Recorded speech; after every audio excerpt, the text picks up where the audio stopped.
tell me about the eating and the feeding. You call it feeding, I believe. So, why is that necessary? When do you do it? And what effect does it have? So this is really interesting because I don't actually think that there's been that many studies really done on this. This is one of those, this is what's been done, so we'll just continue to do it. So you learn from previous years and the previous years. But essentially, because we're swimming for 2 hours and we're, the slowest we'd be swimming on a 10K would be anywhere from a 110 to 112 pace.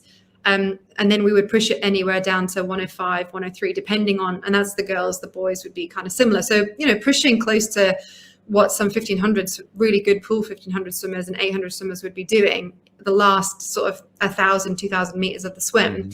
So we are pushing ourselves quite a lot. So the feeding essentially is just taking on some carbohydrates during the swim for the end part to make sure we have the energy in our body for the end, which is why our training was all based around making that 110, 112 pace as easy as possible. Like, how easy could we make that? How much of a, or how much taxing is that going to take for us if we swam, that pace for 2 hours? And that's what training was mainly about from that perspective. But when the feeding came through, it was literally just gel. So just, those gel packs that you see, just some water, especially if we're in salty water, you just sometimes needed something to just clear your mouth out. But essentially it'd be a gel pack or some sports drink or something, electrolyte drink, in some water. And there's usually a feeding station. So you don't always get a chance to pick where it is, because there's usually one station on the course that a coach or a team manager or someone would be on.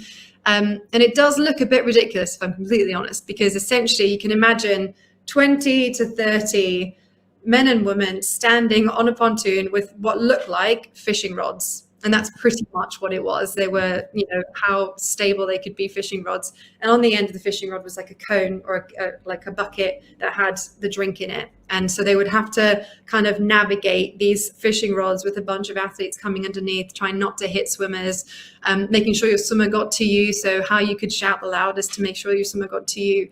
And then essentially you take on a carbohydrate drink, that drink or whatever it was at that point.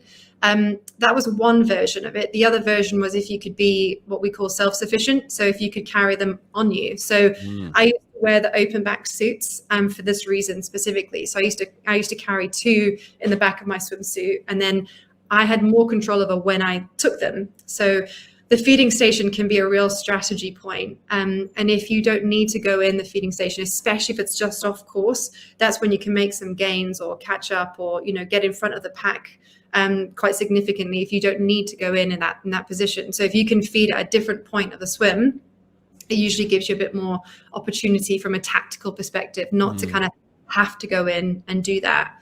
And generally the 10Ks would be sort of 4 loops of 2.5K, and the feeding station would be on that loop at some point. So most people tend not to do it for the first 2.5K, but wherever it is on the second, third, and then depending on the 4th lap, how close to the end it was. So if the feeding station was close to the start of the 4th lap, then you'd probably find a lot of people going into it. But if it was close to the end, no one would go in on the last lap, just because, again, like I said, from a tactical advantage, you wouldn't want to be off course for that last part.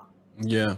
Is it absolutely necessary at some point to do it, or can you get through a race without doing it?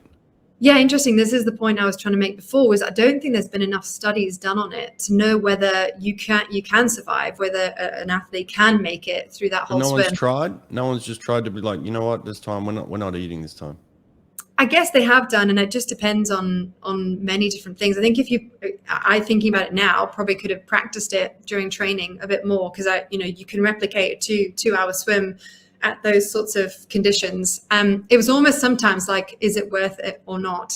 And then on the other hand, it was, if you could go in and it was totally fine to go in, you may as well. If it didn't, interfere or anything race in the strategy, you may as well just go in.